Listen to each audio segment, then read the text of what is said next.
اللہ الرحمن الرحیم۔ سورہ ہود آیت نمبر 105۔ سورہ ہود، اس سے پہلے جو آیات گزری ہیں اس میں اسی رکوع میں اللہ جل شانہ نے حضرت موسیٰ، حضرت ہارون علیہ السلام اور فرعون کا واقعہ ذکر کیا، اور یوں ارشاد فرمایا کہ جس طرح فرعون یہاں پر اپنی قوم کی قیادت کرتا رہا ہے تو کل قیامت کے اندر بھی یہ اپنی قوم کی قیادت کرے گا، سربراہی کرے گا، اور وہ ساری قوم اس کی قیادت میں جہنم میں چلی جائے گی۔ فَأَوْرَدَهُمُ النَّارَ، وہ لا کر ان کو جہنم میں کھڑا کر دے گا۔ اور پھر چونکہ یہ آخری واقعہ تھا حضرت موسیٰ علیہ السلام کا، جو سورہ ہود کے جو واقعات ہیں انبیاء کے، اس میں حضرت نوح علیہ السلام اور ان کی قوم کا، پھر حضرت ہود علیہ السلام اور اس کی قوم، حضرت صالح علیہ السلام اور ان کی قوم سمود، پھر حضرت ابراہیم علیہ السلام، پھر اس کے بعد حضرت لوط علیہ السلام، پھر اس کے بعد قوم شعیب، اس کے بعد ساتھ فرعون کے جو واقعہ، یہ سارے واقعات اللہ تعالیٰ نے ذکر فرما کر یہ ارشاد فرمایا کہ ذَلِكَ مِنْ أَنْبَاءِ الْقُرَىٰ نَقُصُّهُ عَلَيْكَ مِنْهَا قَائِمٌ وَحَصِيدٌ، کہ یہ واقعات ہم آپ کے سامنے بیان کر رہے ہیں۔ کچھ بستیاں، ان کے نشانات اب بھی آپ کے سامنے موجود ہیں، وحسید، اور کچھ اجڑ چکی ہے، تباہ و برباد ہو چکی ہیں، صفحہ ہستی سے ان کا نام و نشان مل چکا ہے۔ اللہ نے فرمایا کہ یہ جو اللہ کے عذابات ان پہ آتے رہے، یہ ان کی اپنی کرتوتوں کی وجہ سے۔ وما ظلمناہم ولکن ظلموا انفسہم، اللہ نے ان پر ظلم نہیں کیا، یہ لوگ اپنے آپ پر ظلم کرتے رہے، اور نتیجہ یہ ہوا کہ اللہ کی پکڑ آئی۔ وَكَذَلِكَ أَخْذُ رَبِّكَ إِذَا أَخَذَ الْقُرَىٰ وَهِيَ ظَالِمَةٌ، کہ اللہ نے فرمایا کہ تیرے رب کی پکڑ بڑی سخت اور شدید ہے۔ اللہ تعالیٰ یعنی ڈھیل دیتے ہیں، جب پکڑ پہ آتے ہیں تو پھر ان کی پکڑ انتہائی سخت۔ آج کی جو آیات ہے اس میں قیامت کا ذکر ہے کہ اللہ جل شانہ قیامت کے اندر یوم یأتی لا تکلم نفس الا بإذنہ فمنہم شقی و سعید، سارے اللہ کے سامنے کھڑے ہوں گے، وہاں اللہ کے سامنے کسی کو دم مارنے کی، کسی کو بات کرنے کی اجازت تک نہیں ہوگی۔ وہاں اللہ کے سامنے اگر کوئی بولے گا، کوئی کسی کے حق میں سفارش کرے گا، تو پھر اللہ کی اجازت پہلے لینی پڑے گی، اللہ کی طرف سے اجازت عطا ہوگی تو پھر وہ کسی کے حق میں سفارش کر سکے گا، اور وہاں پر دو گروہ بن جائیں گے۔ جس طرح سورہ یاسین میں اللہ جل شانہ نے فرمایا وَامْتَازُوا الْيَوْمَ أَيُّهَا الْمُجْرِمُونَ، یہاں تو نیک اور بد، سعید اور شقی، نیک بدبخت سب رلے ملے جا رہے ہیں، کسی کے بارے میں نہیں پتہ کہ اس کا انجام کیا ہے، لیکن کل قیامت میں اللہ جل شانہ ان گروہوں کو الگ الگ کر دیں گے۔ وَامْتَازُوا الْيَوْمَ أَيُّهَا الْمُجْرِمُونَ، مجرمین آج کے دن آپ الگ ہو جائیں۔ تو یہاں پر اللہ جل شانہ فرماتے ہیں کہ فَمِنْهُمْ شَقِيٌّ وَسَعِيدٌ، جب قیامت کے حالات میں جنت میں جو لوگ جائیں گے، جنت کا فیصلہ ہو جائے گا، اور جنت کے جو افراد ہیں وہ مکمل ہو کے جنت میں چلے جائیں، اور جہنم کے جو افراد ہیں وہ جہنم میں چلے جائیں۔ ان دونوں طبقے کے گروہ یہ اس جنت میں، جنتی اس جنت میں جو ہمیشہ رہیں گے، اور جہنمی جہنم کے اندر ہمیشہ رہیں گے، اور یہ زندگی ختم ہونے والی نہیں، کیونکہ انسان کی سوچ محدود ہے، ہماری عمر محدود ہے، ہم اس چیز کو سمجھ نہیں سکتے کہ بھئی یہ لامحدود چیز وہاں لامحدود عمر کیسی ہوگی۔ تو اللہ تعالیٰ نے ایک مثال سے سمجھایا، عربوں میں ایک مثال دی جاتی تھی ہمیشگی کے لیے، دوام کے لیے، کہ ما دامت السماوات والارض، یہ مسئلہ اس طرح ہے جب تک سورج چاند رہے گا، جس کہتے ہیں جب تک زمین و آسمان رہیں گے تو مسئلہ ایسا ہی ہے. تو جب اور اس سے کنایا ہے دوام کا، یعنی زمین و آسمان چونکہ ہمیشہ رہیں گے، یہ والے نہیں، قیامت والے. یوم تبدل الارض غیر الارض والسماوات، سورہ ابراہیم میں کہ اللہ نے فرمایا تھا کہ بھئی یہ زمین و آسمان تبدیل کر جائیں گے. تو اس وقت جو زمین و آسمان ہوں گے وہ ہمیشہ در ہمیشہ ہوں گے. اللہ فرماتے ہیں کہ جس طرح زمین و آسمان دائمی ہیں، ہمیشہ ہوں گے، تو جنتی بھی اس طرح ہمیشہ رہیں گے اور جہنم والے بھی اس میں ہمیشہ رہیں گے. کہ اللہ تعالیٰ کی عطا جنت میں انعامات لامحدود اور بے انتہا، اور جو جہنم میں ہے وہاں اللہ تعالیٰ کے عذاب بھی بے انتہا اور لامحدود ہے. یوم یأتی، جس دن، جب وہ دن آئے گا، لا تکلم نفس، کوئی جاندار بات نہیں کر سکے گا، الا باذن، مگر اس کی اجازت سے. فمنہم شقی و سعید، بس بعض ان لوگوں میں سے بدبخت ہیں، و سعید، اور بعض ان میں نیک بخت ہیں. فاما الذین شقوا، بہرحال جو لوگ بدبخت ہوئے، ففی النار، وہ جہنم میں ہوں گے. لہم فیہا زفیر، ان لوگوں کے لیے اس جہنم میں زفیر، چیخنا ہوگا، چلانا ہوگا، شہیق، دھاڑنا ہوگا. جس طرح گدے کی آواز ہوتی ہے اس طرح آواز سے تشبیہ دی ہے کہ اس طرح وہاں پر چیختے چلاتے اور دھاڑیں گے وہاں پہ، لیکن اس وقت یہ چیزیں کام نہیں آئیں گی. حدیث میں آتا ہے کہ جب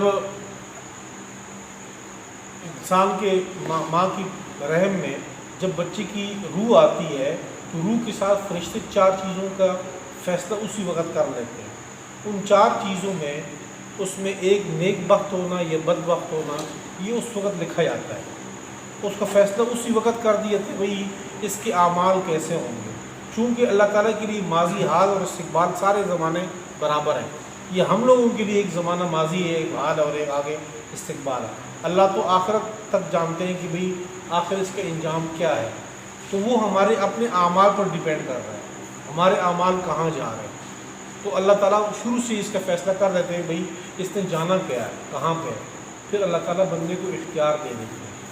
اپنے اختیار کے ساتھ بندہ راستہ چنتا ہے، اور جو نیک بخت ہے وہ اپنے اختیار کے ساتھ نیکی والا راستہ چنتا ہے. خالدین فیہا، یہ لوگ اس جہنم میں ہمیشہ رہیں گے. ما دامت السماوات والارض، جب تک آسمان اور زمین رہیں گے. الا ما شاء ربک، مگر جو تیرا رب چاہے. یعنی زمین و آسمان تو دائمی ہے ہی ہیں، اگر اس مدت سے اللہ تعالیٰ کچھ چاہے، اللہ تعالیٰ کا ارادہ ہو، اللہ تعالیٰ کی مشیت، اس کا اعلان قرآن پاک کے اندر ہو چکا کہ ان اللہ لا یغفر ان یشرک بہ ویغفر ما دون ذلک لمن یشاء، کہ اللہ تعالیٰ مشرک کی معافی نہیں کریں گے. اس کا اللہ تعالیٰ نے ارادہ کر لیا ہے اور اس کا اعلان بھی کر دیا ہے. ایسے ممکن ہی نہیں ہے کوئی بندہ مشرک ہو اور وہ جہنم سے اٹھ کے جنت میں چلا جائے. اللہ تعالیٰ کے انعامات کی اللہ تعالیٰ اگر لے جائے، کوئی پوچھ نہیں سکتا اس سے کہ اللہ آپ نے اس مشرک کو جنت کیوں دے دی. لیکن اللہ تعالیٰ نے ایک فیصلہ کر دیا، اور اللہ تعالیٰ کے فیصلے لا تبدیل لکلمات اللہ، اللہ کے فیصلے تبدیل نہیں ہوتے، وہ مستحکم اور مضبوط فیصلے ہیں. ان ربک فعال لما یرید، بے شک تیرا رب کر ڈالتا ہے لما یرید، جس کا ارادہ کرتا ہے، اس سے کوئی روک نہیں سکتا. وَأَمَّا الَّذِينَ سُعِدُوا، بہرحال وہ لوگ جو نیک بخت ہوئے، فَفِي الْجَنَّةِ، وہ جنت میں ہوں گے. خالدین فیہا، جنت میں ہمیشہ رہیں گے.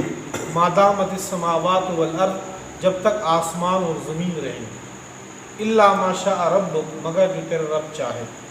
عطاء غیر مجزوز، یہ بخشش ہے غیر مجزوز، بے انتہا. یہ اللہ تعالیٰ کی طرف سے بخشش، انعامات، یہ بے انتہا ہے. فلا تک فی مریۃ مما یعبد ہؤلاء، بس آپ شک میں نہ ہو جائے آپ شک میں، مما یعبد ہؤلاء، جن معبودوں کی یہ لوگ عبادت کر رہے ہیں. یہ مشرک لوگ جن بتوں کو، جن معبودوں کو یہ پکارتے ہیں، ان کے سامنے سیدھا ریز ہوتے ہیں، ان کو اپنی حاجات میں، اپنی مشکلات میں پکار رہے ہیں. ان کے بارے میں آپ شک میں مبتلا نہ ہو، ان کا فیصلہ واضح اور دو ٹوک ہے، یہ بالکل غلطی میں ہے۔ ما یعبدون، یہ لوگ نہیں عبادت کرتے، الا کما یعبد آباؤہم من قبل، مگر ایسے ہی جیسے کہ ان کے آباء و اجداد اس سے پہلے عبادت کرتے تھے۔ جس طرح یہ اپنے آباء و اجداد کے نقش قدم پہ چل رہے ہیں، جس طرح ان کے آباء و اجداد عذاب میں مبتلا ہوئے، ان کی وجہ سے اللہ کا عذاب آتا رہا ان پہ، تو ایسے یہ لوگ بھی ایسے ہی۔ وَإِنَّا لَمُوَفُّوهُمْ، اور بے شک ہم لَمُوَفُّوهُمْ، ان کو پورا بدلہ دیں گے، ان پورا دیں گے، نصیبہم، ان کا حصہ، غیر منقوص، بنا کم کیے، ان کو ان کے اعمال کا پورا بدلہ دیا جائے گا جو کچھ یہ کر رہے ہیں۔ وَلَقَدْ آتَيْنَا مُوسَى الْكِتَابَ، اور البتہ تحقیق ہم نے موسیٰ علیہ السلام کو کتاب دی، تورات، فاختلف فیہ، جب ان کے پاس علم آیا تو علم آنے کے بعد انہوں نے اختلاف کرنا شروع کیا، فاختلف فیہ، بس وہ اختلاف کر بیٹھے۔ وَلَوْلَا كَلِمَةٌ سَبَقَتْ مِن رَبِّكَ، اور اگر تیرے رب کا فیصلہ پہلے نہ گزرتا، لَقُضِیَ بَیْنَہُم، تو ان کے درمیان فیصلہ ہو جاتا۔ اللہ نے ایک بات کا فیصلہ کیا ہوا ہے کہ لوگوں کو اس دنیا میں ان کے گناہوں کی سزا اس طرح نہیں دینی کہ ہر گناہ کی سزا آخرت میں دینی ہے، یہ اب اللہ تعالیٰ نے پہلے فیصلہ کر دیا۔ نیک ہوں، بدبخت ہوں، جتنے بھی ہوں، ان کے اعمال آخرت میں جزا و سزا، اور اللہ تعالیٰ ہر گناہ پہ بندے کو پکڑتے نہیں ہیں، اور اگر ہر گناہ پر گرفت آنی شروع ہو جائے تو جیسے وہ آیت پہلے بھی گزری ہے، بعد میں بھی اس سورہ فاطر کی جو آخری آیت ہے، مطلب یؤاخذ اللہ الناس، کہ اللہ تعالیٰ اگر پکڑنے پہ آ جائے لوگوں کے اعمال پہ، ما ترک علی ظہرہا من دابہ، تو زمین پہ کوئی جاندار نہیں رہے گا۔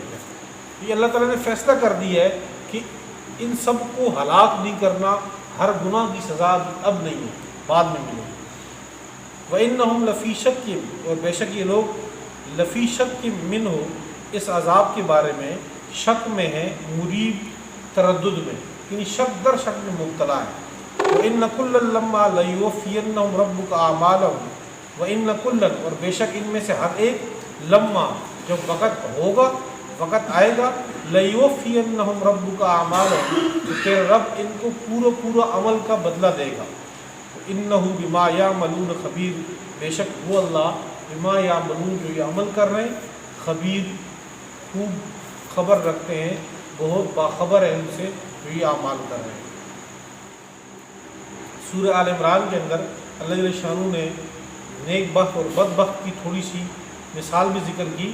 وَأَمَّا الَّذِينَ اسْوَدَّتْ وُجُوهُهُمْ، کہ جو بد بخت ہوں گے ان کے چہرے بالکل سیاہ ہو جائیں گے، غم کی وجہ سے بھی، اور وہ کفر، وہ شرک، وہ گناہ جو کرتے رہے، ان گناہوں کی نحوست کی وجہ سے بھی وہ لوگ بالکل سیاہ ہو جائیں گے، گویا کہ رات جو جس طرح رات کالی ہوتی ہے، سیاہ ہوتی ہے، اس میں اللہ نے فرمایا گویا کہ رات کا ایک حصہ اس کاٹ کے اس کے چہرے پہ مل دیا گیا ہے، اتنا جو ہے نا چہرہ کالا سیاہ ہوگا۔ اور جو نیک بخت ہوں گے، وَأَمَّا الَّذِينَ ابْيَضَّتْ وُجُوهُهُمْ فِي رَحْمَةِ اللَّهِ، جو نیک بخت لوگ ہوں گے ان کے چہرے جو ہے وہ بالکل جس طرح چاند چمکتا ہے، سورج چمکتا ہے، اس طرح چمک رہے ہیں بالکل۔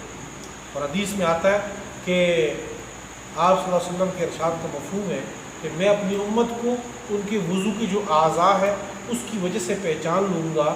غر محجلین کا لفظ آیا ہوا ہے کہ گویا کہ ان کے غر محجل کی پیشانی چمک رہی ہوگی، یہ ہاتھ چمک رہے ہوں گے، پاؤں چمک رہے ہوں گے سفید بالکل، اس چمک کی وجہ سے میں پہچان لوں گا کہ یہ میری امت کے افراد ہیں جو وضو کرتے رہے۔